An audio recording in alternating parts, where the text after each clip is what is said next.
Welcome back to Canada, Jigga.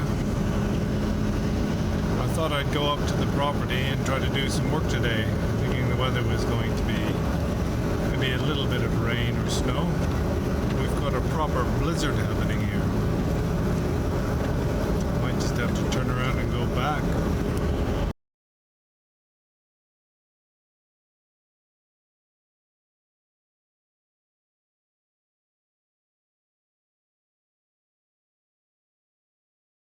So the weather's absolutely terrible, but it's incredibly beautiful.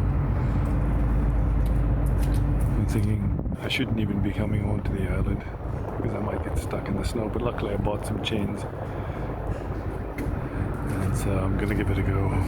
Well, I made it up the hill. It was the first time I ever used chains, but these actually worked a charm. Had no problems whatsoever, and the other day I got stuck. And now the whole place is covered in snow. Beautiful. Sometime in the last few years, this big old fir tree fell down on the roof. That's what I was cutting down the other day. And it destroyed part of this lean-to, this roof. But this roof is only the roof for the rainwater tank. And so now I've got to take off all the roof sheets and fix the timbers. Luckily there's lots of timber here. As you can see, it's just what covers the rainwater storage tank.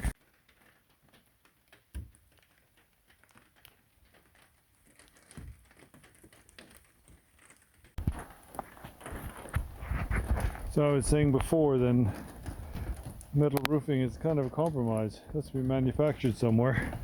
But compared to building something out of straw or whatever else you can use, this stuff is far easier because I can just remove the sheet, put a new one on, screw it down, and it's finished. And it seems kind of silly to save all these old nails from the roof, but in future what I'm looking for is a place that's more or less self-sustainable. And also somewhere where you don't have to go out all the time, so people can stay and practice. And so what that means, if I pull these nails out and I keep them, then they might in the future save me a trip. I'm just looking for a few nails. So I've got to pull these sheets off.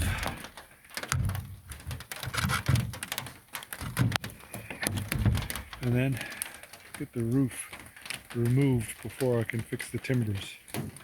I once mentioned in passing to one of my first Dharma teachers how much I regretted all the time I wasted on worldly work. And his response to me was this. He said, "You know, Choga, you never know when these worldly skills will come in handy in the Dharma."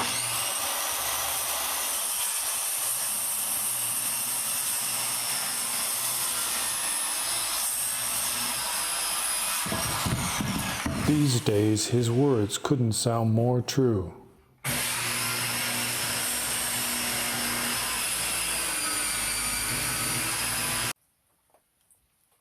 But this is a major mistake that many people make when they set out on the spiritual path. Thinking we can just do without the mundane world isn't going to get us anywhere. Until we've gained accomplishment or liberation, then we have no choice but to experience the well-being and suffering of the 6 realms of samsara.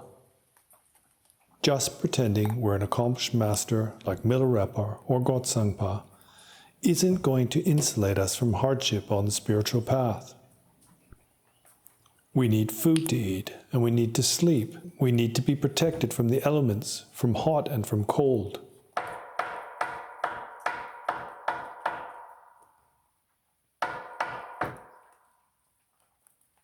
Anyone who's living in the West and is a serious practitioner is going to need help from others. They're going to need support.